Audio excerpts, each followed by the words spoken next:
ঝাল ছাড়াই আম ভর্তা, এটা আবার খাইতে কেমন লাগবে? আরে খাইতে অনেক মজা লাগে, আপনাদেরকে একটু দেখাই, সম্পূর্ণ ভিডিওটা দেখতে থাকেন। তো হচ্ছে কাঁচা পাকা আমগুলারে হচ্ছে গ্রেট করে নিছি। তো গ্রেট করার পর এখানে হচ্ছে লবণ চিনি এগুলা হচ্ছে অ্যাড করার পালা। তো এগুলা হচ্ছে ঠিকঠাকভাবে হচ্ছে যে যতটুক পরিমাণের ঠিক ততটুক পরিমাণে নিয়ে একদম অ্যাড করে ফেলাবেন। আর আমি ঠিক যতটা খাইতে পারবো ঠিক ততটা অ্যাড করছি। আর এটার সাথে হচ্ছে লেবুর রস, এই যে এখন যেটা দিচ্ছি সেটা হচ্ছে লেবুর রস দিতেছিলাম। আর লেবুর রস দেওয়ার পর এখানে হালকা করে একটু কাসুন্দি দিয়ে নিছি। কাসুন্দি দিয়ে আম মাখা, আহ কি যে মজা!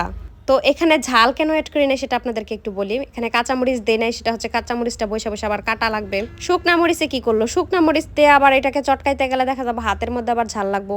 তো এগুলা কষ্ট থেকে রেহাই পাওয়ার জন্য আমি যে এইভাবে করে ঝাল ছাড়া আম ভর্তা করছি। আর সবচেয়ে বড় কথা হচ্ছে ঝালটা ইদানিং আমি মানে খাইতেই পারি না, মানে ঝাল আমার একদম কেন জানি সহ্যই হচ্ছে না।